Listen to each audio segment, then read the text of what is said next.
Você sabe que a coisa mais desagradável é você ser esquecido ou esquecida. Você não fazer falta.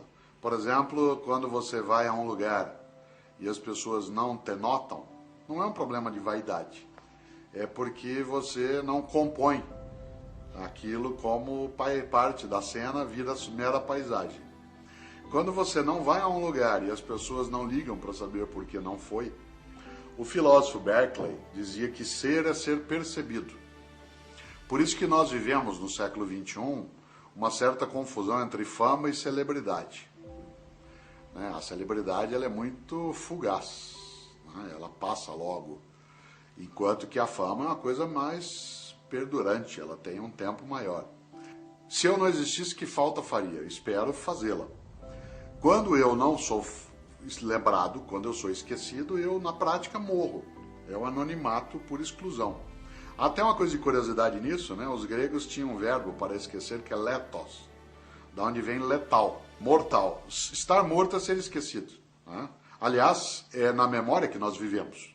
Na memória nós temos vida. Pedro Nava, que foi um grande médico e um memorialista brasileiro, que escreveu o Baú de Ossos, Pedro Nava trazia à tona a questão da memória. Quando o grande Salvador Dalí pintou um quadro magnífico, que é a persistência da memória, que você se lembra, relógios em árvores secas derretendo, a memória é o que nos mantém vivos. Por isso que nós chamamos tudo aquilo que a gente quer guardar de memorial. É aquilo que precisa ser guardado para que eu não seja esquecido. Qual é a minha obra? É aquela que será lembrada. Eu posso ter uma obra que me leve a ser afamado ou uma obra que me leve a ser difamado. Por isso que um dia, em dezembro, 8 de dezembro de 1980, o Mike Chapman matou John Lennon. Sob o argumento de que a menina, a atriz, que era Jodie Foster, não prestava atenção nele. E é claro, ela nem o conhecia, mas ele era anônimo. E ela queria, claro, ele queria, aliás, que ela prestasse atenção nele. Então ele foi lá, e matou John Lennon para ser notado. E que ele, Mike Chapman, não faz falta. Porque o que ele marcou na vida, o assassinato de alguém, John Lennon faz falta. Muita gente que supõe que viver em paz seja viver sem encrenca, sem dificuldade, sem problema. Isso não existe. Viver em paz é viver com a capacidade e a clareza de estar fazendo o que tem que ser feito para que a minha vida não seja vazia, não seja útil de maneira exclusiva, ou seja, egoísta, e que ela não seja fútil.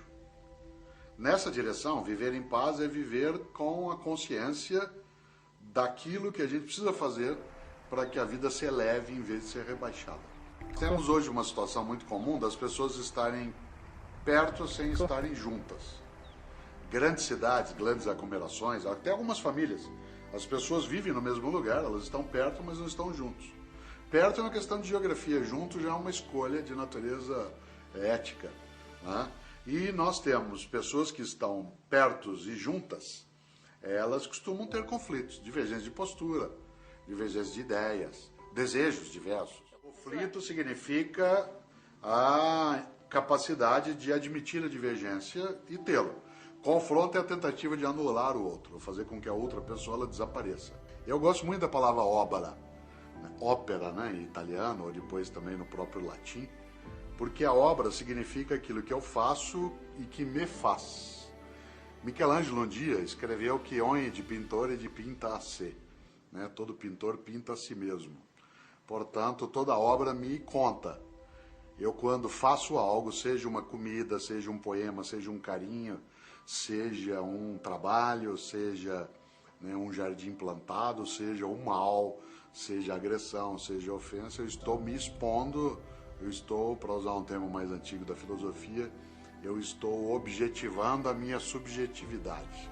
Isto é, eu estou fazendo com que eu saia de mim numa das minhas manifestações. E quando eu fico estranho a mim mesmo é quando eu não me conheço.